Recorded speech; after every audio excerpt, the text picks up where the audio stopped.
Hey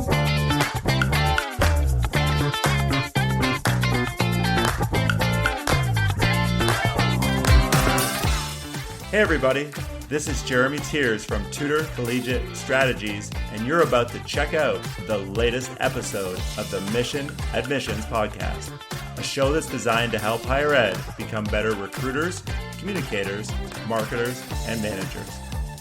Each week, I'll introduce you to an industry leader or difference maker who will share helpful advice, tips, and strategies that will help you grow professionally and personally.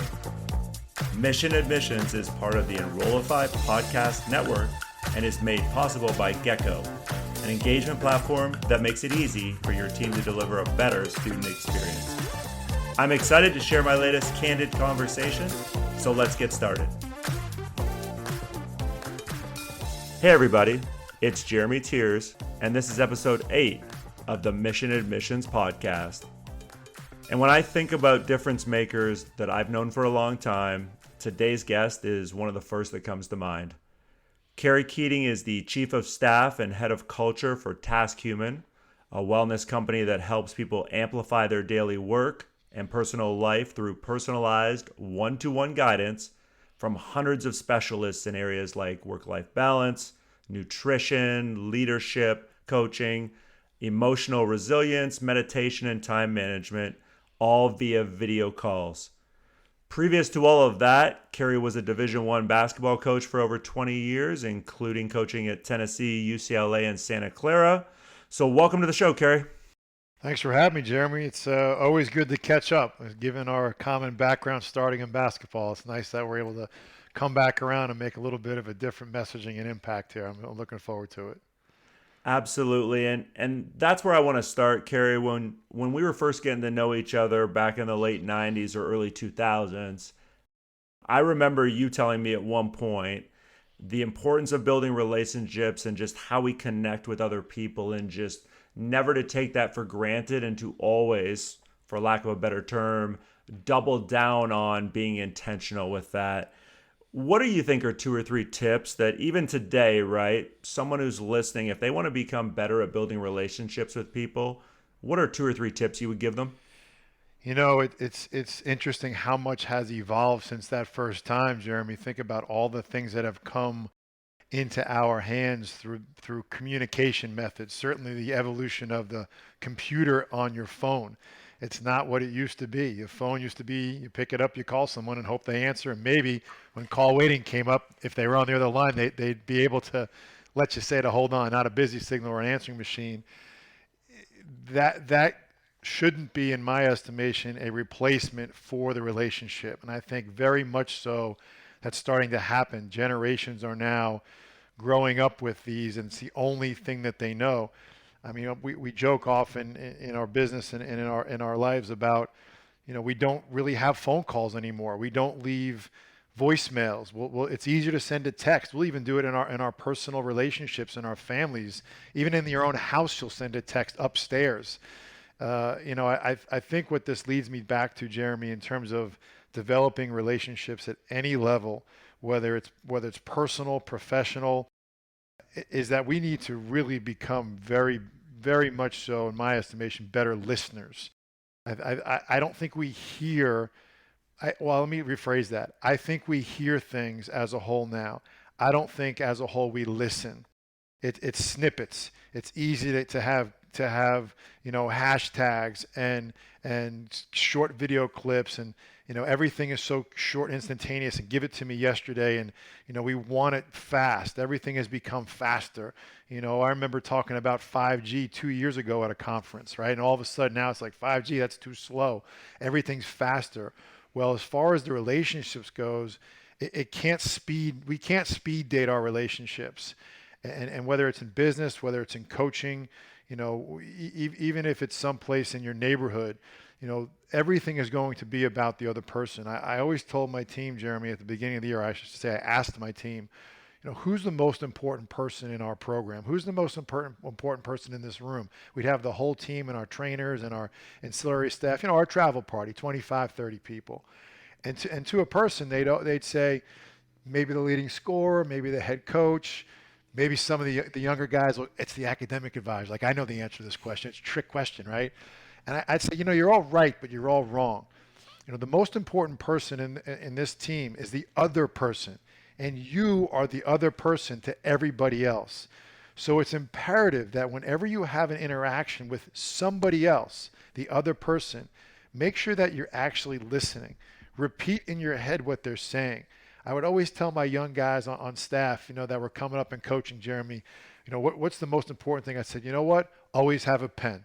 And I steal that one from Chris Carlson, one of my former fellow coaches at UCLA, who's now an assistant associate AD at UCLA. We'd always tell our young guys, always have a pen.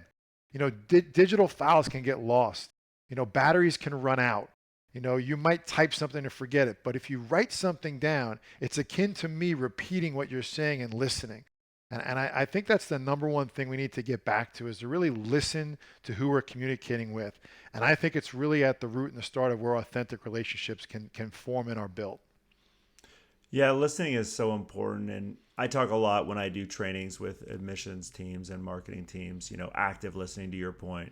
We hear, but wait, do we actually hear enough to know, all right, Kerry just shared something with me. Now, based on what I just heard, because I was actively listening, I'm going to try to find a way then to respond in a way that's going to be helpful for Kerry and not necessarily just helpful for me. And I don't think there's enough of that. We listen because, well, that's part of what we're supposed to do, right? It's just part of our daily, and we've become so. When you think about the idea of community in 2022, what do companies and organizations need to do to harness it better? It's an interesting word that's really become of age because COVID has accentuated it. You know, we always thought of community as like our local town, as our group of people and our kids' friends and parents that were on the baseball team. And, our community was where we were.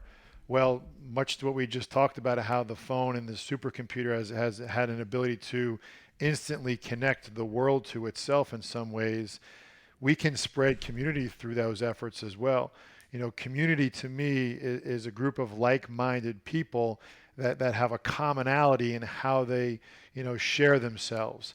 And it's not necessarily a skill or an ability, but it's more of a mindset. It's a thought process. And my view of true community is, again, going back to that team exercise about who's the most important person is, it's recognizing the other people, that want to give and want to, and don't really want anything in return. It's more of an unselfish nature that I think community gets built out of, because more people want to be around others that have more to give. We have this quest and thirst for knowledge that's, again, easy to attain through Google, through search engines, through the internet, and this aggregation of all information out there. But at the end of the day, there's someone else on the other side of that information. There's always humans involved in this. We're certainly not alone in all this. And what I like what we're doing, and I'm sure what we'll chat about a little bit, is we're building a global community of people that truly have expertise in what they are able to maintain in their own right. Whether it's a skill that's developed, that's been acquired, attained, that's been practiced. They want to give that. They want to give that to others, and they don't want to give it just in their immediate sense. They want to give it in a global sense. They want it to utilize the mechanisms that we have to deliver on time where you're at ability to coach. Everyone in their own right is a coach. Like, we came up as coaches, right? And our definition of coaches was, we went in, we clocked in, we recruited, we coached, we helped kids become better basketball players, we taught life lessons, we checked their classes, we try to develop, 17 to 21-year-old young men to be better than they were every day in the form of a basketball player and then a student and then everything that came with it. Community is an unbelievable opportunity to expand your immediate presence in a global opportunity. Like, don't limit yourself to just your town or your state or your region. The podcasts and I dare say influencers, but just the reach of what social media can do to understand others. And again, it's a dicey situation now because some people are misusing that. So you have to be very intentional and listen, but you also just kind of give your authentic self. I think when people are connected through a genuine sense of authenticity, about the other person, communities organically spread.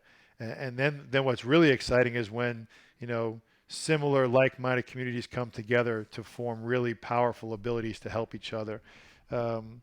Businesses are almost forming that in the sense of remote work now.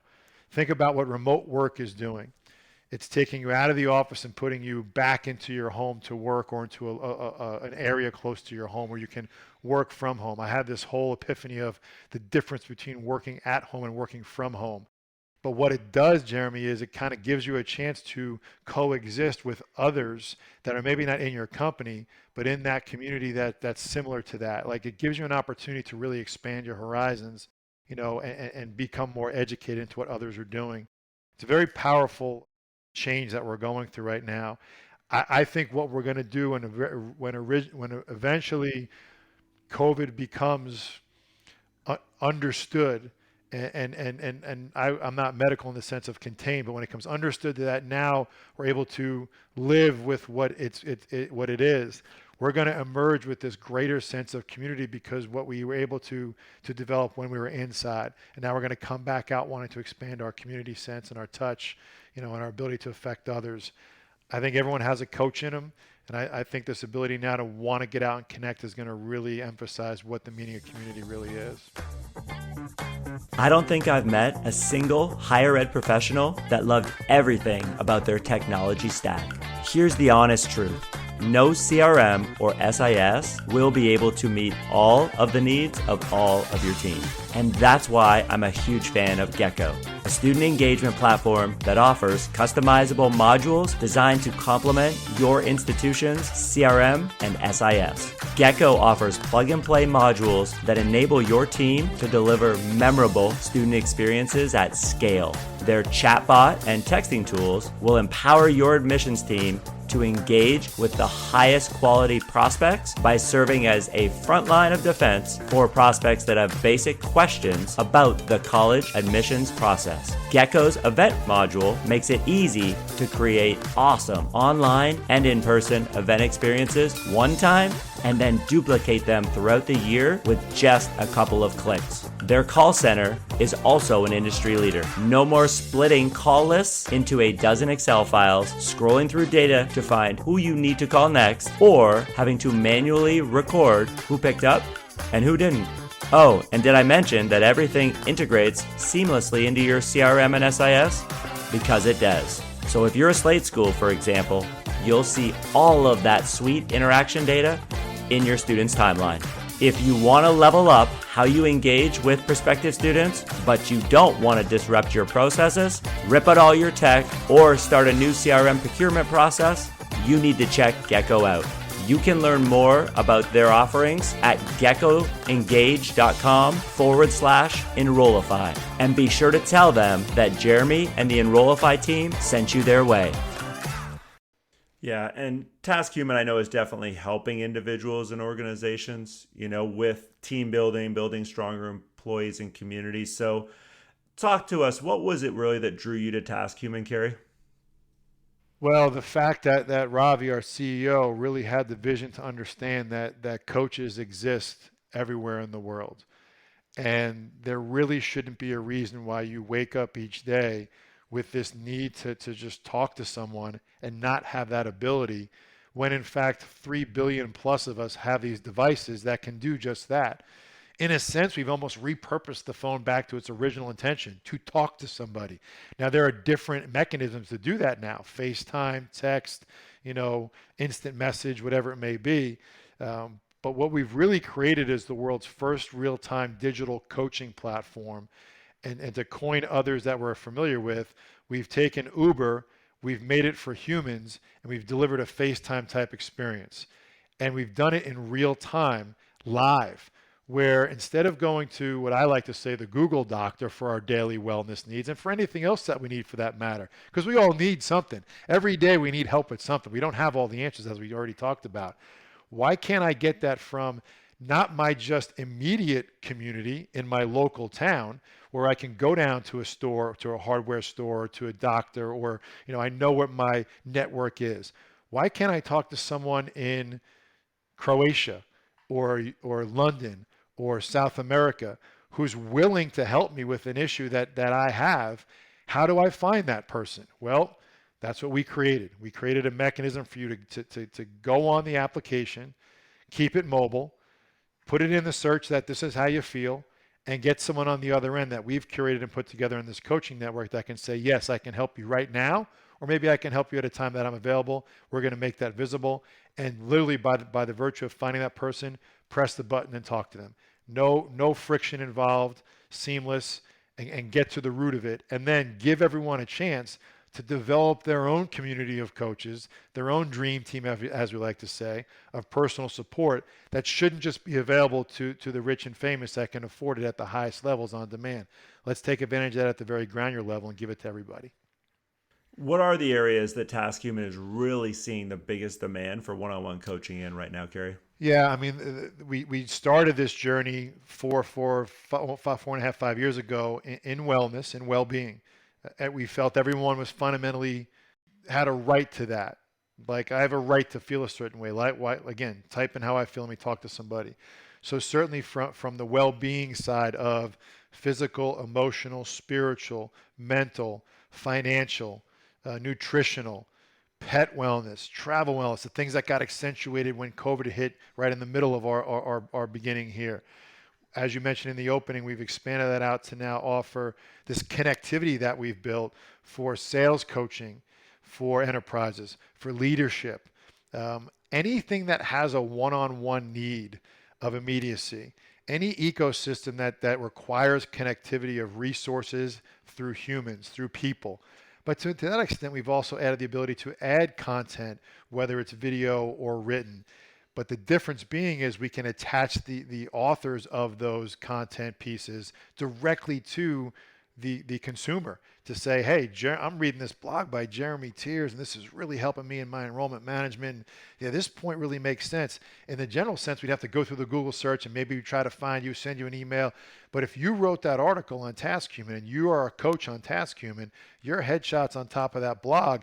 Now I'm reading that blog and say, oh, there's the author right there. And oh, by the way, there's this green dot next to his head. He's available right now. And he said he's available. I'm not interrupting Jaime because he's somewhere in the world saying, hey, if you want to call me, call me. If you're on the application, you have access. I press the button and say, hey, Jaime, let's talk about this point. I mean, the instantaneous nature of that, we've made it more personal. Not this aggregation of the billions and billions of pieces of information that Google does a great job at aggregating. It doesn't take you to the person, to the root. And I think that's what we've really solved early is the ability for people to get just in time, meet you where you're at support for anything that's personal. Yeah, and health and well-being, right? We didn't need a pandemic to tell us how important those things were. You know, at the end of the day, they will continue to be important because to your point, we're all humans. We all have needs. We all want to, at least a lot of us want to, grow and get better at certain things or figure out how to manage our day, manage our time, improve a skill. I got to believe, obviously, employee burnout, right? This whole idea of the great resignation is something that ultimately you all see and hear about and the coaches on your platform hear about. I know TaskHuman is helping companies, you know, both with employees at home and at work improve, you know, health, well-being, and productivity. But, you know, it's interesting. I heard this phrase the other day called quiet quitting, and I had not heard of that. And I'm not sure if you're familiar with it, but it's, you don't quit your job, but to help cope with burnout, right? More and more people are saying, well, you know what? I'm just going to say no to certain projects when people come ask me that aren't part of my job, or I'm going to leave work on time. I'm not going to answer emails in Slack outside of normal working hours. Because of all of that, right? I hope it's improving people's work-life balance, how they're feeling and burnout, but I gotta believe there are other things you're seeing and hearing when it comes, for example, to burnout, and would just love to get your thoughts on, like, what are we doing well as a community and a society because of all of that, and where are we missing the mark when it comes to dealing with burnout? A couple of things you mentioned there. I did catch that alert about the quiet quitting, and I'm interested to dive into that for purpose of how we can maybe help ascertain that. You know, Jeremy, companies traditionally have always chosen what areas of their employees' personal life they can get involved in. And the main traditional investment was traditional fitness. Here's a gym membership. Here's a yoga studio to go to. Wait, we're going to build our own gym in here. Like it was more physical than it was mental in the traditional sense. And the landscape obviously changed. The remote working changed it. Hours are more fluid. And what we've figured or kind of shifted is it's not necessarily work-life balance anymore because there's different ways that the scale is being tilted. It's not just two sides of a scale being balanced. And again, when you think about balance, you think about evenness. It's very, very uneven. It's more in our minds work-life integration. It's actually, in my mind, life work integration. Because go back to the point I made earlier, Jeremy, like what's the difference between working at home and working from home? If you're working at home, you're at home. You're at home with your family and you're just getting the work done while you're at home. If you're working from home, you're able to kind of cut yourself off from that and just be physically in your home. But if you're working at home, you're mentally in the house. If you're working from home, I think you're mentally in your workplace, just happens to be in your house. There's a difference there. The trends of remote work and global equity, DEIB initiatives, mental health, I think overall employee well-being are now at the forefront of recruitment, retention, engagement. And we think that this will only be successful when the employer actually assumes responsibility for multiple aspects of an employee's life, not just their physical well-being, but certainly their mental well-being, and in both their work and personal life. You have an ability now as a company, think about this, to be more involved with your employees' actual lives because they're working where they live. Like one thing I love that we do, and again, Slack can be empowering but also demonizing. It's a very slippery slope. It's a great tool, but you don't want it to let it dominate you. But what we've done from a culture side is put intentional Slack channels on there so that when people are utilizing that as our centralized workflow, that they can escape that while still being on there. We have a mini task human channel for all of the children. We have a non-task human channel for all of the pets. We have a music channel for the music. Like we create these channels intentionally to bring people in and let them be themselves so that we can bring their families and their lives into this. And I think, as people struggle with these type of integrations, we find that we're able to support the employee's work and personal life in a way that supports each unique individual. Because again, remember, it's one-on-one. It's for you to create your community, your dream team. Everyone has it when your enterprise gives it to you, but it's up to you to determine how you want it to look, and it's at your pace. I think leadership very much has an intentionality to it today that's invested in your employees and your team's personal journeys. Well, and to that point, right, back to leadership is where my mind goes immediately to some of the things you just said earlier. It just reinforces the importance of leadership and how leadership has evolved even over the past 20, 25 years that you and I have known each other, in that it was very much, hey, more physical based. Are our employees healthy? Now it's, well, part of that healthiness is understanding mentally, are they in a good place? Knowing that if they're not, it 100% affects their physical, right, ability to do lots of things. And so I'm just curious, what do you think the most important leadership quality is then today in 2022 if you had to narrow it down?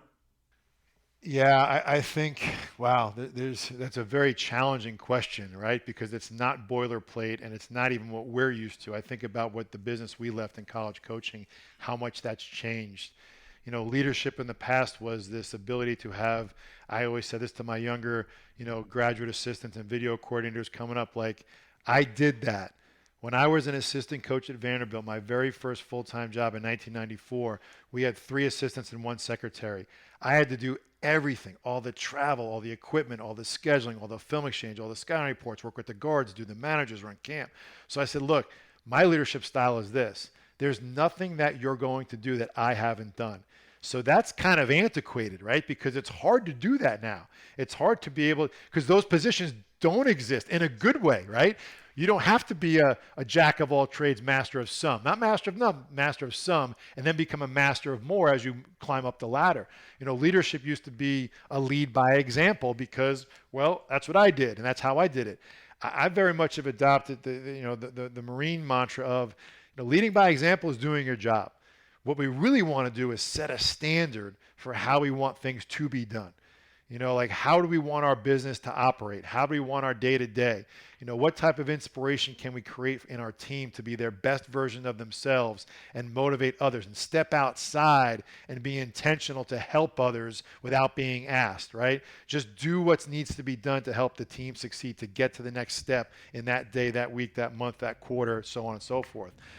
Well, and you hit the nail on the head there, I feel like, is if we're trying to develop a team and we've created this standard, then it's understanding as leaders, you have to make an intentional investment in, as you said, the personal journeys of every single person, knowing that the personal journey of Kerry versus Jaime may be different, probably is different, and that's okay. And so there are nuances or things you're going to have to tweak if you're going to ultimately be able to get Kerry to where he wants to be versus Jaime to where he wants to be. And why then is that such, because I hear this all the time, Kerry, is it just leaders not being willing to say, to your point, well, 20 years ago, this is how it was done for me, so I'm going to do it this way and I refuse to change, or I don't know how to change? Or is it, do you truly believe that a lot of leaders, they just don't believe, like emotional intelligence, wait, soft skills that we keep hearing about, like this is going to make me a better leader? So do you think it's more people fighting because they don't believe all of that stuff will make their personal journeys of their staff better? Or do you feel like it really goes back to this idea of they're just not familiar with it. It wasn't the way they were led and they struggle with implementing this change that we're talking about? It's interesting you mentioned about emotional intelligence and the emotional quotient. I really wasn't even aware of that in my own sense, even before I became a head coach. In hindsight, I realized why it made me an effective recruiter, especially at the very highest level when we had that success we did at UCLA that helped launch me to get the head coaching job. And I had a chance to sit down with a gentleman, Rick Justice, ex-Cisco employee, rest in peace. Rick was one of John Chambers' right-hand man, a very, very accomplished businessman. He asked me, and a supporter at Santa Clara, he asked me one day, and we went over to the library for hours, and I beautiful-minded the whole program to him. The whole whiteboard was just stuff everywhere, right? And you're looking at it like no one's making sense of this except for us, right? And he again, he listened. He didn't say hardly anything. He listened. He might ask a question about this that led to that, and we're connecting the dots, and all the strings are up there, and we figured out who committed the crime at the end, right? He says, hey, look, here's what I just realized about all this. You have an unbelievably high EQ. I'm like, I don't even know what that means. I didn't know what that means. Like, your emotional quotient is off the charts. Like, this is all well and good. I get that you're smart enough and your IQ is whatever level it is. But I can tell that you're emotionally invested in all of this. I can tell you why that's going to work and why that's going to work and why that's going to work. Because you have an emotional intelligence about you that doesn't hide, that comes out. You're willing to give that. And I think that's going to show. He was spot on. It's going to show in the kids you recruit. It's going to show in the coaches you hire. It's going to show in how you affect this community here on campus because you're invested in their success. Like I would constantly have the coach of the golf team and the baseball team and the volleyball team and the soccer team come like, hey, how are you doing this? How are you doing this? How are you doing that? And it wasn't because we never went to an NCAA tournament in Santa Clara. It's very difficult to do when you're going up against the beast up in Spokane as it is in that league. But we graduated every kid. We held them to a standard of accountability in class. We included them all on the visits. We had intentional community service already in place. It wasn't a punishment. It was a standard for us to go out and be that. We set up camp that way in the summertime that all of our kids would stay on there for at least half the summer and work camp because I want the kids that are coming to camp to come to the games to know who you are, not your jersey and your number and you can make a shot or get a rebound. I want them to be invested with you as a relationship. And lo and behold, 10, 20 years later, you're going to hire one of those kids. You're going to be in a position of leadership where you're going to remember that when you coached him when he was 10 years old. And when he's 22 getting out out of college and you're 32 running a business, or you're a head of sales somewhere, you're going to hire them. Like, I need to develop the intentionality in these relationships. Like, I'm not sure. And I think what's happening now, even though it can be misconstrued as selfish, I think there's an emotional connection that younger generations have because they have access to others a little bit more than we did. They understand others. Now, some of it can be detrimental. Some of it can, it's not all peaches and cream. Some of it can be very disturbing. But on the positive side, there are connections being made. Like, look, I remember going to Camp Jeremy in the summertime, and we had pen pals. We're writing letters to anonymous people and hoping that they'd write back. And then, they write back, and then we start making a connection. And maybe one summer you went to the same camp. Like, I always tell my kids, like, the most meaningful relationships I ever had were sitting in the beginning of a camp of 300 people. Listen to the guy give us just spiel about camp. There's a kid sitting next to me, and we just became friends because we were on the same team in the same station. All of a sudden, you're best friends, and then you can stay in touch, and maybe not the same school, but you're coming back next summer, and then you get older, and like you're always going to want to develop relationships. And I think from a leadership standpoint, it's easy to isolate yourself and to create a small circle.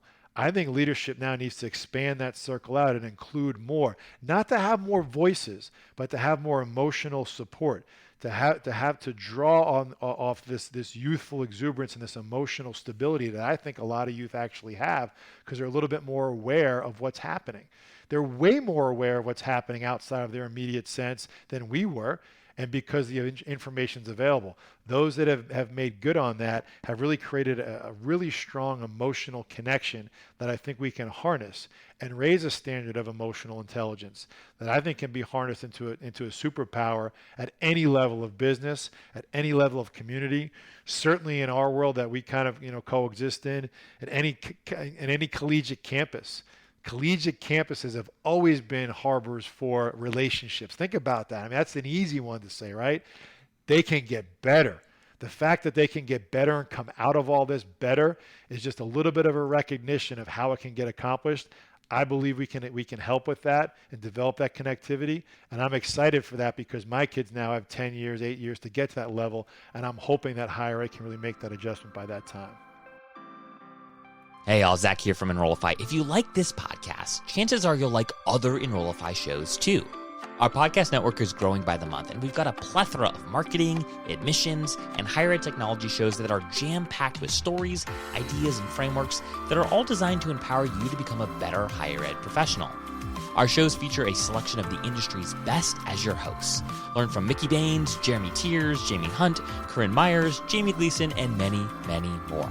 You can learn more about the Enrollify Podcast Network at podcasts.enrollify.org.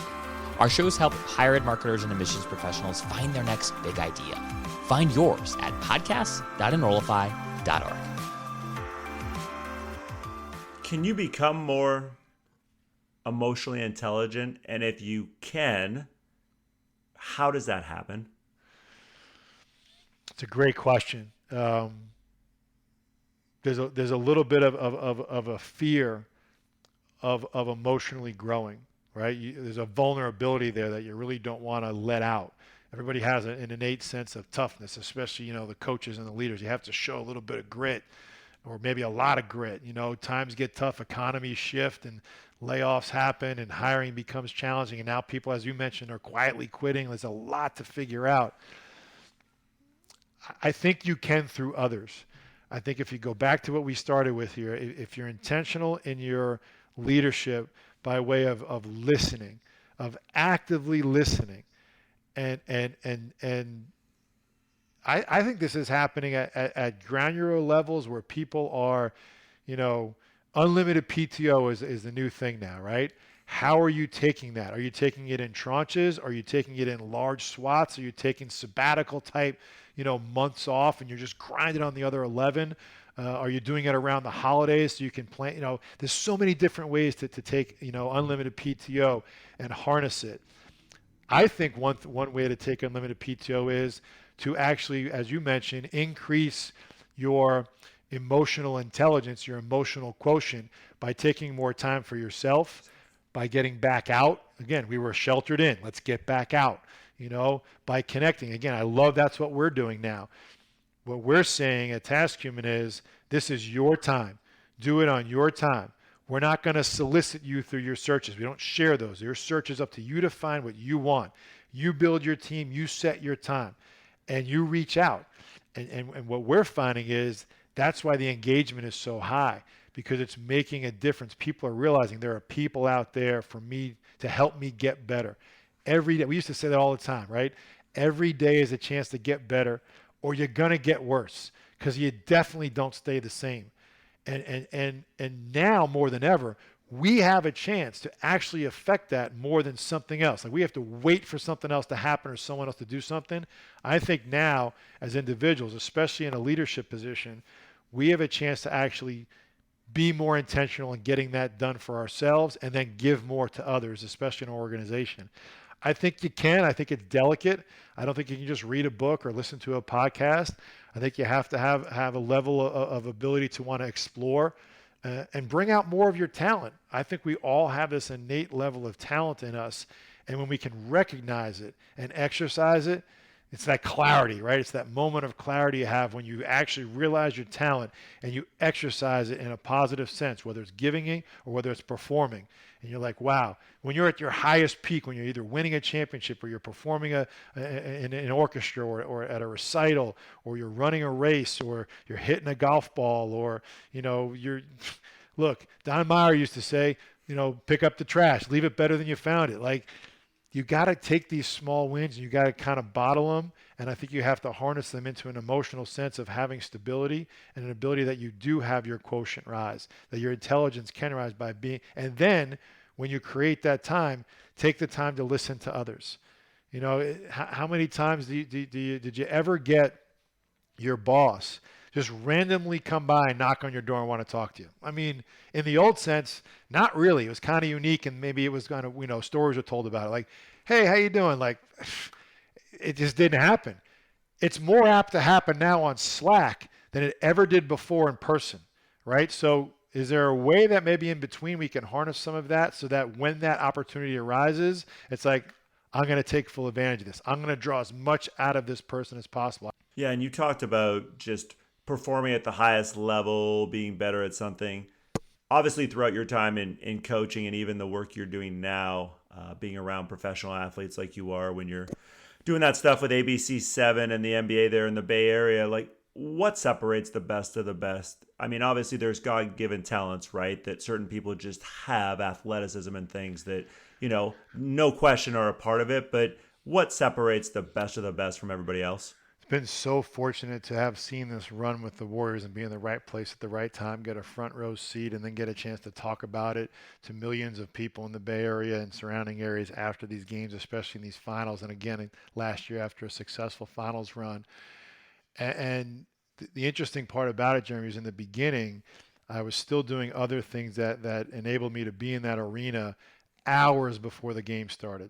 Doing pregame radio and preparation and, scouting for free agency for some NBA teams, like seeing all it's the stuff that nobody sees. Someone's going to see it. And we always said true discipline is doing the right thing when no one's looking.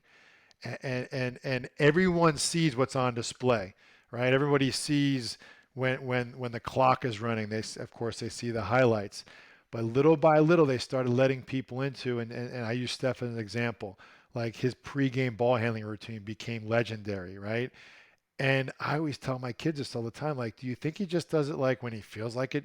There's 82 games in a season. So let's say he plays 78. Let's say he plays all 82. He's doing this 82 times. It's the same thing, the same routine, like over and over. And think about all the time they're putting in when no one's looking. Now, the challenge to that now is everybody wants to have social media. They want to have a brand presence. We don't even need to dip into what's happening in collegiate sense of developing brands, but the clip nature of showing things that are happening when no one's looking can kind of taint it a little bit. But I think that's the separator. I think doing the right thing when no one's looking, and again, going back to the development of emotional quotient, think about what that does for you, emotionally, when you know you did the right thing and you didn't care that someone else saw it, that you didn't care that you tweeted it out that I did this. And look, everyone should have the ability to share the things that they do. I'm not disclaiming that. I think it's important. But I think it's really powerful when you do something and no one else knows that you did it and it was the right thing. Even if it's just one other person. It doesn't have to be 2 or 100 or 1,000 or 1,000,000. It's a very delicate balance that obviously kids are falling into now. Like, hey, this clip has 1,000 likes or 10,000 likes, or I have this many subscribers. Like, okay, well, if you're monetizing things and you're running a business, I get that.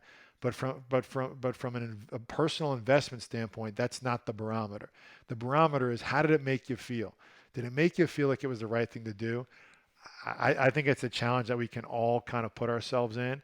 And I think the power of that when those worlds collide and they intersect can be very extreme.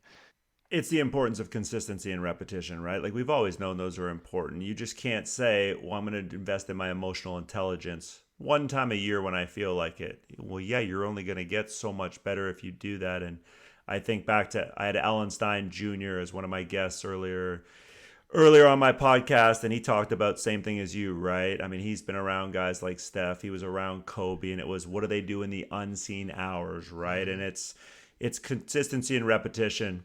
The other thing I wanted to ask you about, Kerry, you recruited multiple players who would go on and play professionally, guys like Kevin Love, Darren Collison. How do you convince a young person, knowing that a lot of people listening to this, same but different, are having conversations with prospective students going through this college search process? You were obviously doing it, and your staff was doing it when you were a head coach on the coaching side, but when they've got multiple options that are similar, how do you convince a young person, or how do you navigate that conversation to show them, hey, we may have a better fit, if we're going to use that word for you over here, and here's why? One conversation I had with any of the kids at UCLA that was basketball related. I probably had them, I don't remember them, but I remember the ones that are not, and they were frequent, about their lives, about, we had 2 kids from Cameroon that were homesick at one point, about what's happening back at home, about what they can do to help out back home, about, how they can take advantage of the summer, about, their relationships, and some of them never dated before, and how do I do that? Like, just be a friend, but be a mentor, be a leader for them, and that you're emotionally invested. Again, it's going back to what we were saying. Like, I thought we did a really good job of that. And I thought by the time they came on campus, all of the things were established. Like, yeah, I talk about that all the time with admissions counselors, and it's a great way to put a bow on everything we've talked about today, Kerry. It's investing in someone else, right? Which means at the start of the conversation, if you're listening to this and you're an admissions counselor, it's not about vomiting information all about your school and all the different facts and figures. It's figuring out, who is this other person across from me? How are they feeling?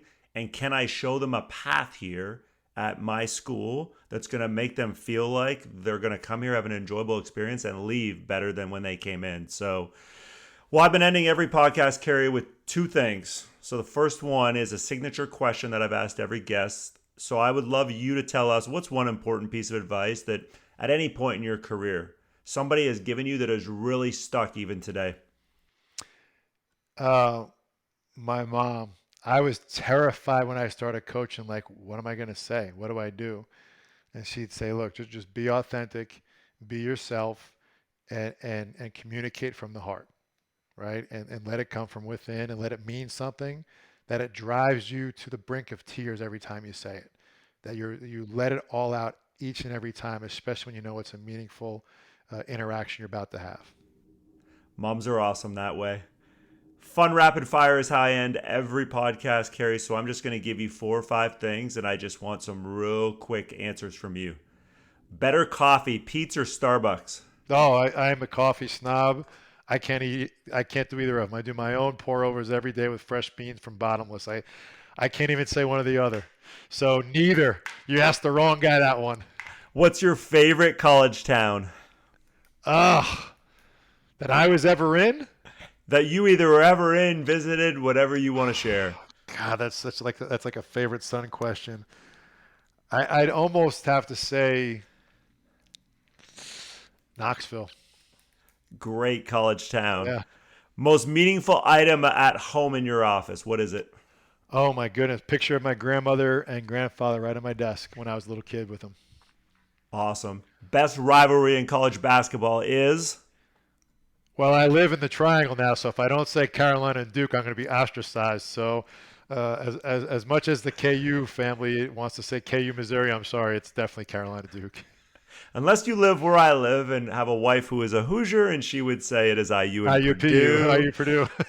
Give us a way too early Final Four prediction, Kerry. Who you think's going to go all the way this year? I'd like Gonzaga to get back there. KU, Carolina. I don't even have a sleeper for this year. Let's go with the Bruins. Let's go with my old stomping grounds. Let's see if the Bruins miss. So we'll go UCLA, Gonzaga, KU, and Carolina. Powerhouses.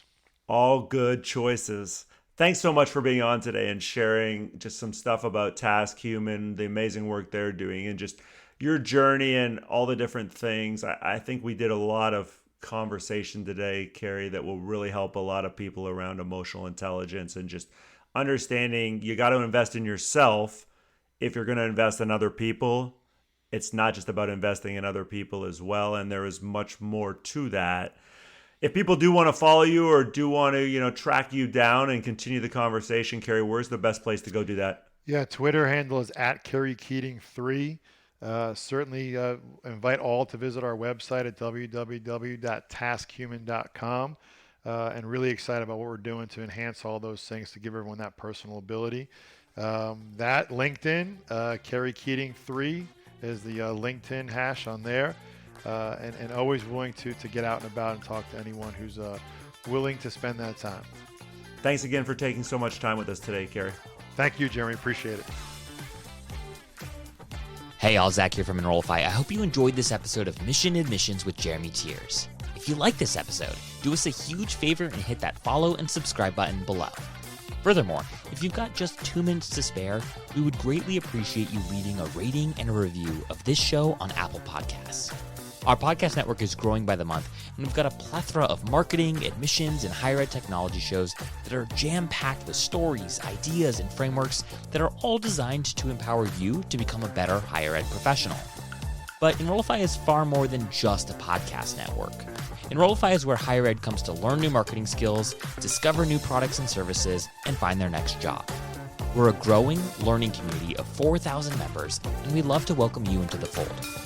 You can access our free blog articles, newsletters, e-courses, and more, or purchase our master course on how to market a university with Terry Flannery at Enrollify.org.